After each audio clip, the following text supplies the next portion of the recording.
नमस्कार, स्वागत है आपका हमारे YouTube channel Riya the tarot card reader में। गाइस आज फिर मैं आपके सामने एक कलेक्टिव रीडिंग जनरल रीडिंग लेकर हाजिर हुई हूँ। एंड आज का जो टॉपिक है वो बेसिकली ये है कि आपके पार्टनर अभी इसी वक्त आपके बारे में क्या सोच रहे हैं, क्या चल रहा है उनके दिलो दिमाग में अभी इसी वक्त। द मोमेंट आप ये वीडियो देख रहे हो, ये रीडिंग तब आपके साथ रेजोनेट करेगी, ठीक है। ये टाइमलेस रीडिंग है, यानी कि जिस दिन से जिस मोमेंट का जिस क्षण आप ये रीडिंग देख रहे हो वो टाइम ये आपके साथ रेजोनेट करेगी। अगर ये आपके सामने आई है तो कहीं ना कहीं आपको कोई ना कोई मैसेज के लिए आई हो सकती है। ओके, सो रीडिंग स्टार्ट करते हैं। जर्नल रीडिंग है, जर्नल की तरह लो, take what resonates with you and leave the rest. And अगर आप मुझसे कोई भी पर्सनलाइज सेशंस बुक कराना चाहते हैं, just check the description box, वहाँ पे सारे चार्जेस मेंशन है। You can contact me on email और व्हाट्सएप, लिंक सारे नीचे डिस्क्रिप्शन बॉक्स में मेंशन है। Okay, so let's start. अपने पार्टनर के बारे में सोचें, उनके नाम को बार बार मन में दोहरा सकते हैं, उनकी चेहरे को बार बार रिमेंबर कर सकते हैं, ठीक है। अपनी आंखों के सामने उनके चेहरे को रिमेंबर कर सकते हैं, उनके बारे में सोच सकते हैं। Even for some of you आप मेडिटेट कर सकते हो, अगर इमोशनली बहुत डिस्टर्ब्ड हो तो मेडिटेट भी कर सकते हो। ओके, लेट्स सी आपके लिए क्या मैसेज आता है। पहला कार्ड जो हमारे पास आया है वो है knight of cups in reversal. Then we have ace of wands। Okay, then we have eight of sword. Eight of sword का कार्ड है या लेट्स सी और कोई कार्ड हमारे पास आना चाहे। ओके, दो कार्ड्स हैं, मैं दोनों ही ले लूँगी। बैक ऑफ द डेक हमारे पास है king of wands, tower and we have the moon. Oh my god, क्या सोच रहे हैं ये आपके बारे में अभी इसी वक्त। आपके पर्सन इमोशनली बिल्कुल डिप्लीट हो चुके हैं, ठीक है। ईगो में है, अहंकार में है, अहम है जो इनको आगे चला रहा है, नहीं तो पूरी तरीके से डिप्लीट हो चुके हैं। किसी तरीके का लॉसेस अभी फेस करे हैं इन्होंने, फाइनेंशियल लॉसेस हो सकते हैं, इमोशनल लॉसेस हो सकते हैं, या फिर किसी तरीके का सेपरेशन देखा है। ये सेपरेशन इनका इनके लव्ड वन से भी हो सकता है, ये सेपरेशन इनका इनकी फैमिली से भी हो सकता है, किसी से भी हो सकता है, इवन कार्य में हो सकता है, कर्म में जो ये काम करते हैं उसके अंदर इनको लॉस हो रहा है, इनको प्रोग्रेस नहीं मिल रही है, इनकी प्रोग्रेस अटक रही है। इस तरीके की सिचुएशंस भी यहाँ पर हो सकती हैं। बट ओवरऑल अगर मैं बोलूँ तो किसी तरीके की सच्चाई इनके सामने आई है, किसी तरीके का ट्रुथ इनके सामने आया है, और उसकी वजह से ये पर्सन अंदर तक हिल गए हैं। ये लिटरली पर्सन अंदर तक हिल गए हैं। जैसे हम कहते हैं ना कि बिल्कुल जैसे आपका फाउंडेशन ही शेक हो जाना, ये वो एनर्जी है। Okay, tower, moon, reverse, night of cups, it's like love बिल्कुल डिप्लीट हो चुका है इनकी लाइफ से, बिल्कुल डिप्लीट हो चुका है। फॉर सम ऑफ यू इनके कोई मदर इश्यूज हो सकते हैं।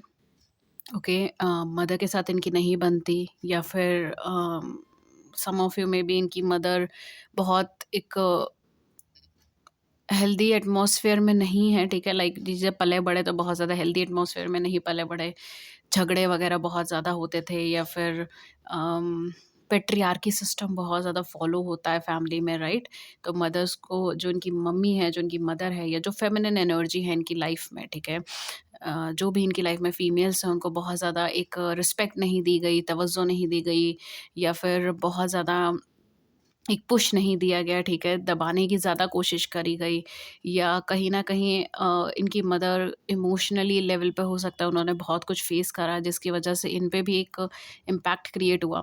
बिकॉज़ ये पर्सन अपने फेमिनिन एनर्जी से बहुत ज़्यादा कनेक्टेड मुझे नहीं नज़र आ रहे, ठीक है। या तो इनकी मदर नहीं है, या फिर इनकी मदर है तो हो सकता है बहुत ज़्यादा बीमार रहती हों, परेशान रहती हों, ठीक है, इस तरीके की कंडीशंस में रहती हों, या उनको बहुत कुछ हेल्थ की प्रॉब्लम्स है, हेल्थ का डिसीज़ है, इस मतलब कोई डिसीज़ है, इस तरीके की सिचुएशन हो सकती है। या फिर इनका कोई ना कोई चाइल्डहुड ट्रॉमा कनेक्टेड है, क्योंकि ये पर्सन लिटरली इमोशनल लेवल पे एक्सप्रेसिव नहीं है, ठीक है, एंड हो ही नहीं पाते। ये अपने इमोशंस को समझ ही नहीं पाते। इनकी अगर आप बात करोगे ना, इनसे कभी आप बात करोगे, इनके पास एक ही शब्द होगा, I don't believe in love, ठीक है। ये उस तरीके की एनर्जी है literally, I don't believe in love, love destroys things, इस तरीके के थॉट्स, इस तरीके की एनर्जी वाले इंसान मुझे यहाँ पे दिखाई दे रहे हैं, ठीक है। एंड लिटरली हो सकता है कि इन्होंने अपनी लाइफ में बहुत ज़्यादा हार्श ब्रेकअप्स देखे हो, या हार्श सेपरेशंस देखे हों, या फिर बहुत छोटी एज में बहुत ज़्यादा ज़िम्मेदारियाँ देखी हों, या फिर बहुत स्ट्रगल्स देखे हों, ठीक है। इस तरीके की कंडीशन हो सकती है। ये पर्सन इमोशनल लेवल पे एक्सप्रेसिव नहीं है, इनको लगता है कि रिजिड रहना, स्ट्रिक्ट रहना, लॉजिकल रहना ही ज़िंदगी बिताने का एकमात्र ज़रिया है, ओके? मैं यहाँ पे इनका थोड़ा-सा एनर्जी फ़ील्ड पढ़ रही हूँ बिकॉज़ वो एनर्जी आ रहा है, ठीक है? मैं क्या करूँ इस चीज़ में? क्योंकि इनकी ऑटोमैटिकली एनर्जी फ़ील्ड क्रिएटेड है, ठीक है? वो आ रहा है या इस टाइम पे जो इनकी लाइफ़ में चल रहा है, इसकी वजह से इनका ये आउटलुक हो गया है। आपको लेके क्या फीलिंग्स हैं इनकी? आपको लेकर अगर मैं बोलूँ तो ये पर्सन लिटरली आपको डीप डाउन बहुत ज़्यादा मिस कर रहे हैं, बहुत ज़्यादा याद कर रहे हैं एंड उसके पीछे रीज़न्स भी यही हैं क्योंकि आपके रहने के बाद ये पर्सन बहुत ज़्यादा इमोशनल लेवल पे कंप्लीट महसूस करते थे, इमोशनल लेवल पे टच महसूस करते थे, ठीक है? अगेन मुझे यहाँ पे एक मदरली एनर्जी ही नज़र आ रही है। आई डोंट नो, मतलब कहीं न कहीं मदरली एनर्जी बहुत ज़्यादा आ रही है आजकल पूरे रीडिंग ओवरऑल रीडिंग सेशंस में। तो हो सकता है कि आप इनको बहुत ज़्यादा एक मदरली टच देते हो, ठीक है? इनकी केयर, इनका पैम्पर, इनका देखभाल इस तरीके से करते हो। ये भी चीज़ यहाँ पे हो सकती है। कुछ लोगों के लिए हो सकता है कि इनके सामने कोई ट्रुथ, कोई सच्चाई सामने आई है, कोई रियलिटी सामने आई है, किसी तरीके का इल्यूज़न था, उससे बाहर निकले हैं। ये सारी चीज़ें यहाँ पे हो सकती हैं या फिर किसी तरीके का सेपरेशन से ही गुज़र रहे हैं, सेपरेट हो गए हैं, अलग हो गए हैं, सेपरेशन से निकल रहे हैं। इस तरीके के थॉट्स, इस तरीके की स्ट्रक्चर्स इनकी लाइफ़ में हो सकते हैं। आपको लेकर जो इनकी फीलिंग्स है ना, अगर मैं बोलूँ, ये पर्सन आपकी तरफ बहुत ज़्यादा अट्रैक्टेड है और ये रेगुलरली आपसे जुड़ा हुआ जो भी इनका पास्ट रहा है, पास्ट के मोमेंट्स रहे हैं, उसको बहुत ज़्यादा याद कर रहे हैं, उसको बहुत ज़्यादा ख़्याल में रह रहे हैं।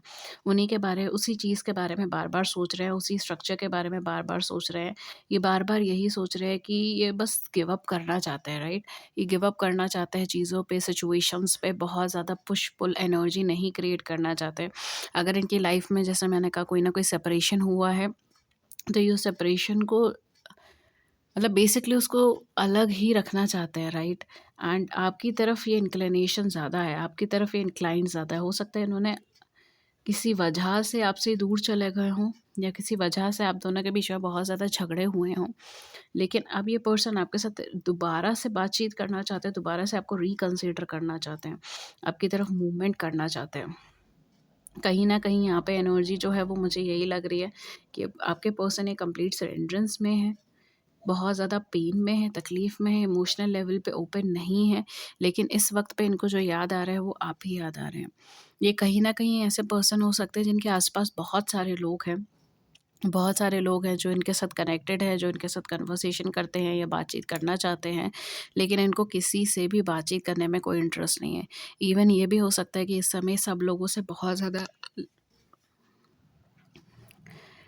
कि इस वक़्त ये कि सब लोगों से बहुत ज़्यादा तीखे स्वर में बात करते हैं, ठीक है? लाइक हार्शली बात करते हैं, कट थ्रोट कम्युनिकेशन के अंदर हैं। इवन ये खुद बहुत ज़्यादा लोगों से, मतलब खुद से सेपरेट हो रहे हैं लोगों से, ठीक है? इस तरीके की कंडीशन चल रही है। ये गुस्से में बहुत ज़्यादा है, एंगर बहुत ज़्यादा सामने वाले पर्सन पे निकाल रहे हैं, इस तरीके की कंडीशन है और इसके बीच में अगर इसको कोई भी याद आ रहा है, तो वो आप याद आ रहे हो। नई शुरुआत याद आ रही है, ठीक है? आप दोनों जब भी फर्स्ट टाइम मिले होंगे, वो मोमेंट्स इनको याद आ रहा है। फर्स्ट टाइम जब इन्होंने आपको अपनी फीलिंग्स बताई होगी, वो मोमेंट्स याद आ रही है, आपने इन्हें बताई होगी, वो मोमेंट्स यहाँ पे याद आ रहा है। क्योंकि इमोशनल लेवल पे तो ये पर्सन ओपन नहीं है, लेकिन इनका जो रैशनल माइंड है, वो अभी चीज़ों को प्रोसेस करने में टाइम लगा रहा है। हो सकता है क्योंकि यहाँ पे मुझे जो चीज़ लग रही है, वो ये भी है कि इन्हें ये चीज़ फ़ील हो रही है कि आपने जो भी कहा था इन्हें, जो सलाह दी थी इन्हें या फिर जो वार्निंग दी थी, अ, जो चीज़ आपने इन्हें एक्सप्लेन करने की कोशिश करी थी, ये चीज़ उन्होंने एक्सप्लेन नहीं, मतलब ये चीज़ उन्होंने पॉज़िटिवली नहीं ली थी या समझ नहीं पाए थे। एंड अब जब वो चीज़ फैक्चुअली इनके सामने आई है, तब इन्हें वो चीज़ रियलाइज़ हो रही है कि आप कितना सही बोल रहे थे, कितना सटीक बोल रहे थे। Okay. Even for some of you maybe हो सकता है कि ये पर्सन बहुत ज़्यादा सोशल मीडिया या फिर सोशल एनवायरनमेंट में भी रहना प्रेफर नहीं कर रहे एंड सेपरेट हो रहा है लोगों से, सिचुएशन से, चीज़ों से। इनका फोकस केवल लव कनेक्शन, लव रिलेशनशिप पर है और पास्ट पर है, ठीक है? ये ना फ्यूचर के बारे में सोच रहे हैं, ना ये आने वाले कल के बारे में सोच रहे हैं। इनको ऐसा लग रहा है कि ये पर्सन आपको कभी भी रिप्लेस नहीं कर सकते and maybe for some of you, मुझे ऐसा लग रहा है कि maybe for some of you, इन्हें ऐसा लग रहा है कि ये आपको कभी अपनी लाइफ में वापस भी नहीं ला पाएँगे। क्योंकि जिस तरीके से ये आपके साथ बिहेव करके गए हैं, शायद ये पर्सन बहुत बुरी तरीके से आपके साथ बिहेव करके गए हैं, बहुत ईगो में, एटीट्यूड में गए हैं। एंड इनको इस चीज़ का डर है कि आप कभी भी इनको मतलब मुड़ के भी नहीं देखोगे। इस तरीके के थॉट्स हैं इनके माइंड में कि आप कभी इनको मुड़ के भी नहीं देखोगे। इन्होंने आपको इमोशनली इतना हर्ट करा, इमोशनली बिल्कुल बंद कर दिया। आप इनकी लाइफ में एक नई शुरुआत लेकर आए थे, एक इमोशनल मूवमेंट लेकर आए थे, और इन्होंने आप ही को ही रिजेक्ट कर दिया, उस इमोशंस को रिजेक्ट कर दिया।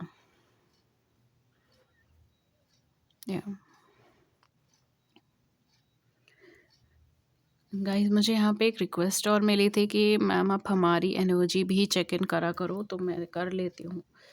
हालांकि मैं बहुत डीप में तो नहीं कर पाऊँगी, ठीक है, बट हम ये देखते हैं कि आपकी क्या एनर्जी है इस समय पे, मतलब बेसिकली आप क्या फील कर रहे हो अपने पार्टनर को लेकर। आप इससे देख सकते हो कि आपके साथ एनर्जी मैच होती है, नहीं होती है। Okay, we have knight of cups, we have 2 of cups, we have 4 of wands. Oh my God, at the back we have a death. आपके केस में अगर मैं बोलूँ तो आपको इस चीज़ का एहसास है कि ये कनेक्शन ईज़ी कनेक्शन नहीं है, कनेक्शन कहीं न कहीं बहुत डिफ़िकल्ट कनेक्शन है। इसके अंदर सबसे पहली चीज़ तो आपको ये लगता है कि ये पार्टनर आपके जो है, जिससे भी है, ये आपके साथ कहीं न कहीं इमोशनल लेवल पे बहुत डीपली कनेक्टेड है और आप इनसे डिटैच नहीं हो सकते, आप इनसे दूर नहीं हो सकते। कहीं न कहीं आपका जो फ़ोकस है ना, वो इसी कनेक्शन पर है। आपका जो मेन फ़ोकस रहा है वो हमेशा से इसी कनेक्शन पे रहा है। Even for some of you हो सकता है काफ़ी सालों से आप इन पर्सन का वेट कर रहे हो, काफ़ी सालों से आप इस कनेक्शन में यूनियन रीयूनियन का वेट कर रहे हो। कुछ लोगों के लिए हो सकता है कि इससे पहले भी आपके कनेक्शन रहे हों, बट उसमें वो एनर्जी नहीं है, वो वाइब्रेशन नहीं है, वो साथ नहीं है जो आपने इस कनेक्शन में फ़ील करा है, जो आपने इनके साथ फ़ील करा है। एंड इसी वजह से आप शायद इनके लिए वेट भी कर रहे हो, आप शायद इनके लिए इंतज़ार भी कर रहे हो, बिकॉज़ कुछ लोगों के लिए मुझे ऐसा लग रहा है आप सालों साल से इनका इंतज़ार कर रहे हो। कुछ लोगों के लिए हो सकता है कुछ टाइम से आप इनका इंतज़ार कर रहे हो, कुछ महीनों से या कुछ हफ़्तों, आई डोंट नो, कुछ लोगों के लिए हफ़्तों भी हो सकता है। But for most of you कुछ महीनों या कुछ सालों से आप इनका इंतज़ार कर रहे हो। बहुत स्लो मूविंग एनर्जी है। आप रेगुलरली इनको देखते भी हो, इनके बारे में इन्फॉर्मेशन गैदर करने की भी कोशिश करते हो। अगर ऐसा नहीं है तो भी आप क कहीं न कहीं इनको बहुत ज़्यादा याद करते हो, बहुत ज़्यादा रिमेंबर करते हो। मतलब बैक ऑफ द माइंड ये पर्सन रह कर आपके दिमाग में बहुत ज़्यादा आ रहे हैं। इनफैक्ट आजकल तो बहुत ही ज़्यादा आ रहे हैं। आपके साथ जो इन्होंने टाइम स्पेंड करा है, वो सारी चीज़ें आपको बहुत ज़्यादा रिमेंबर हो रही हैं। आपको कहीं न कहीं इनके साथ जो भी आपने मैरिज के बारे में सोचा था, या कभी आप दोनों के बीच में मैरिज से रिलेटेड कन्वर्सेशन हुई, कमिटमेंट से रिलेटेड कन्वर्सेशन हुई, तो आप उन सारी बातों को बहुत ज़्यादा याद कर रहे हो, बहुत रिमेंबर कर रहे हो। आपको ये चीज़ फ़ील हो रही है कि एक लंबा स्ट्रगल है जो मेरी लाइफ़ में चल रहा है, और ये स्ट्रगल केवल कहते हैं ना, ये स्ट्रगल जो है बहुत सारे एरियाज़ में शायद आपके एक साथ चल रहा है। केवल लव लाइफ़ में ही नहीं, काफ़ी सारे एरियाज़ में लोगों के, मतलब आप में से कुछ लोगों के हो सकता है जो चल रहा है। एंड यहाँ पर अब आप एक नया स्टार्ट, एक नई शुरुआत की उम्मीद रख के बैठे हो, ठीक है? आपको ये चीज़ फ़ील हो रही है कि यहाँ से एक नया स्टार्ट, एक नई शुरुआत होगी। आप इन पर्सन को कहीं न कहीं देने के लिए भी तैयार हो, मतलब इक्वल गिव एंड टेक के ऊपर, ऑल्दो आप कनेक्शन चाहते हो इन पर्सन के साथ, लेकिन अगर ज़रूरत पड़ी तो आप इनको दोबारा से वही मदरली लव, वही मदरली केयर देने के लिए भी रेडी हो। एंड कहीं न कहीं आप इनको वो एक सेफ़ एंड एक पॉजिटिव एनवायरनमेंट देने के लिए भी रेडी हो, ठीक है? यहाँ पर कुछ लोगों के लिए मैं बोलूँ तो आप कहीं न कहीं ऐसा फ़ील करते हो कि इन पर्सन के साथ मेरा कुछ अलग ही कनेक्शन है, जैसे कोई सोल कनेक्शन होता है। इसी तरीके से आप फ़ील करते हो, ठीक है? कि मेरा इन पर्सन के साथ कुछ अलग ही कनेक्शन है, ये पर्सन जैसे डेस्टाइन्ड है मेरे लिए, इस तरीके से मुझे फ़ील होता है, ठीक है? इस तरीके से हो सकता है कि सिचुएशंस हो। Even for some of you यहाँ पर आप कमिटमेंट या मैरिज से रिलेटेड बहुत ऑप्टिमिस्टिक हो, पॉजिटिव हो और आगे की तरफ देखने की कोशिश कर रहे हो। ओके, सो बेसिकली ये आपकी एनर्जी मुझे नज़र आ रही है, एंड ये आपके पर्सन की एनर्जी मुझे नज़र आई थी। अगर आपके साथ रेजोनेट हो रहा है then do let me know in the comment section. Thank you so much, and मैं मिलती हूँ फिर आपको नेक्स्ट रीडिंग में किसी नए टॉपिक के साथ। दैट्स इट, यही थी आपके लिए रीडिंग। एंड अगर इस रीडिंग ने आपकी बड़ी सी ज़िंदगी में छोटी सी मदद करी, then do it the big like button and subscribe button. Thank you so much, नमस्कार एंड टेक केयर।